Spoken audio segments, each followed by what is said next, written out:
Hello everyone, Mr. Muggs here for my first video of 2023. Now I hope you all had a Merry Christmas and a Happy New Year. And like I promised, as you saw in my previous video, which was basically a YouTube short, I had a stick in my hand and I showed you how I would use it to improve the look of my CA Corvette. Well, I'm here to deliver on that promise because I did tell you I would show you how I would do that. But first, if you like my video, hit the like button after you watch it, of course. And if you haven't subscribed to my channel, please subscribe and then also hit the bell to be notified of upcoming videos. So with that being said, let's move on to show you how I'm going to use this stick to improve the look. So here we are in a low-lit garage with the car, and we're here in this environment, so this will help us accurately represent what we're trying to accomplish. Now, as you may see over there to the right, the engine compartment is illuminated with the LEDs I installed in the previous video. But also, if you look to the left, you'll see that the driver's compartment, or the cockpit, is dark. Well, recently at a car show, we were there in the evening, and of course I had the engine compartment illuminated. And in my opinion at the time, it didn't really look right. It just didn't add up that well in my mind. When I looked at the car and the engine compartment was lit up with the cockpit being dark, it didn't really look right. So that's when it hit me that I needed to come up with a lighting solution for the driver's compartment. So that's what this video is about. I'm going to provide lighting for the driver's compartment and solve that particular issue, and exactly how we're going to pull that off, starting with the rear engine compartment. Let's take a look.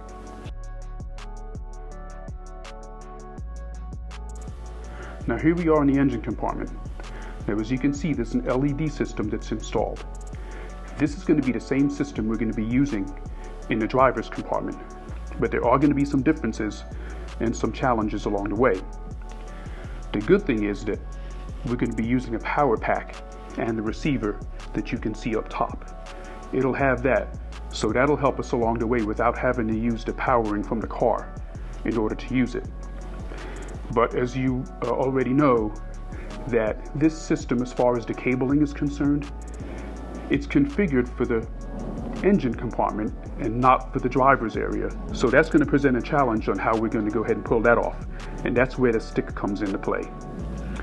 And there's another option that we need to deal with as well. Actually, not an option, but another challenge, or, well, let's just say it like this.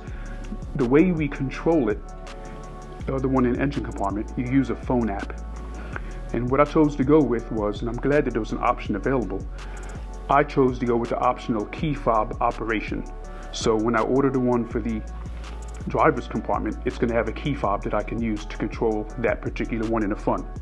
And I'm hoping, I'm actually pretty optimistic that we're not going to have to deal with using a controller for one and then have the other system react to it.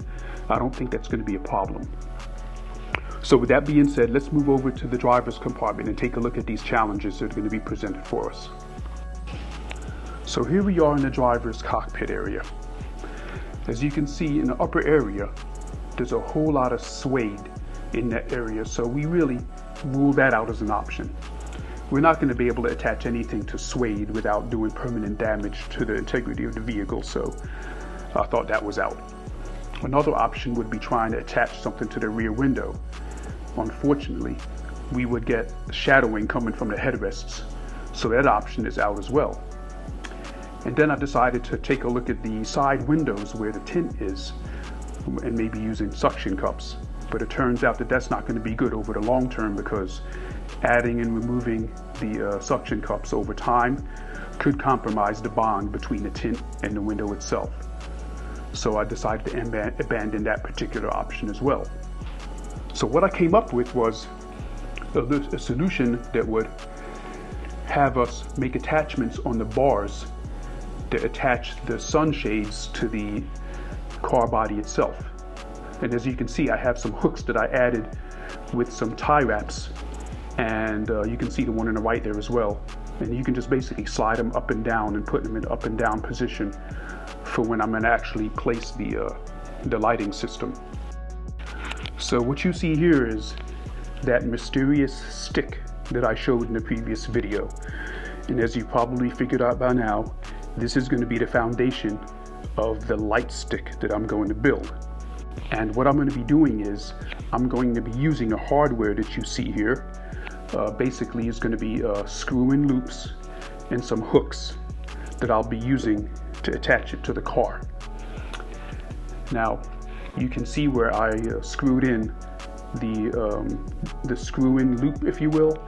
That's what's going to help us attach it to the car. Now the width of these loops, they're specifically placed so that they match the distance between the bars where it's going to be mounted onto the car. And of course there's one of these at each end. Now this is how it's going to look when it's in the car. Now there's the bare stick. There's nothing on it, of course, there's no lighting or anything, but this is how it's going to look where it's mounted. And what I'm going to be doing is I'm going to be having the LED strips bonded to it so that they're facing the rear of the car. So if you're in the driver's seat, there's going to be lights looking right at you. And then also on the lower surface toward the bottom, there'll be another strip of lights looking downward. Now here's a better view from outside the car. You can see how it's mounted there perfectly. It's out of the way. It blocks the mirror, but again, you're not going to be using it while you're driving, so that's not going to be a concern. Now here are the parts we're going to be using, starting with the key fob. That's the fob that we're going to be using to control it. Next you have the power pack, the rechargeable power pack that it basically plugs into the wall to charge it. And this is the adhesive and the alcohol they're going to be used to bond the strips over to the stick itself, followed by the hardware we're using. Now this hardware we're going to be using to attach the wiring to the stick. And then of course this is the coiled LEDs along with the receiver, and the white cable you see there to the right is actually the antenna that the key fob will be communicating with. Now here's the completed light stick. Now I'm going to bring it close up so you can see how it's put together. It's really not that difficult. There's no real science to it, but you can just see how I use little hardware connectors. They're actually plastic with screws that attach to cables, and I just found random locations so that it wouldn't pull anywhere or wouldn't have too much slack. And then of course you can see where I used the glue to mount the LEDs themselves to the stick. And then of course I use glue to attach the power pack as well as the receiver right there. Now I use the tie wraps just to ensure that they don't come apart. They're really not necessary, but if you want to keep everything together over time, I thought it was a good idea just to kind of keep everything under control, to keep everything, you know, as far as the cables, to keep them really close to the stick. So if there was any slack, you know, they wouldn't have a tendency for it to be pulled or anything like that. Now here it is turned on, and of course you can see how it lights up. And when it's in a car, it looks a whole lot better. It'll light up the driver's compartment very well. And as you can see, there's the off-on switch you saw me use. There I am turning it off. Now that's where I unplug it. You basically have another plug of that type, and it plugs into the wall, and then it charges it for about 7 hours of use. I think it takes about 2 hours to charge. But again, it's real easy to use, and it doesn't depend on the car's power.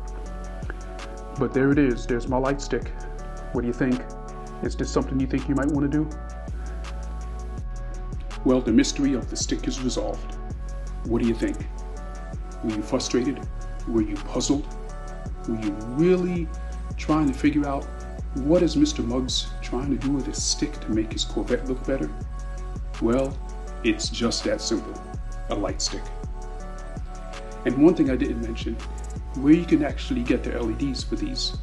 You can get them at West Coast Corvettes. I'll go ahead and put a link in the description so that you can go directly to that website. Now keep in mind, you're going to be ordering the same model for the engine compartment as you are for the driver's cockpit. You can go ahead and order the same piece, the same model for each of the locations. And the way you control them, of course, you know, the one that I just built, I'm using the key fob to control it, whereas the one in the engine compartment, I'm using the phone app that you can download. I've had some bugs here and there trying to get that thing to work, So my recommendation probably would be, despite what I said earlier in the video, might be to just go ahead and get the key fob for both locations. That might work out better. I'm not really sure if when you're trying to control the one in the rear, is it going to control the one in the front along the way? I really don't know for sure. That's something you'll find out if you get the same type for each. If I had a chance to do it all over again, I might get the key fob for both locations. But now that I have the one for the phone app in the engine compartment, I'll just go ahead and stick with it. So if you like my video, hit the like button and hit the subscribe button if you're a new subscriber to my channel. And then also hit the bell to be notified of upcoming videos. And with that being said, this is Mr. Muggs signing out, and I look forward to seeing you again really soon.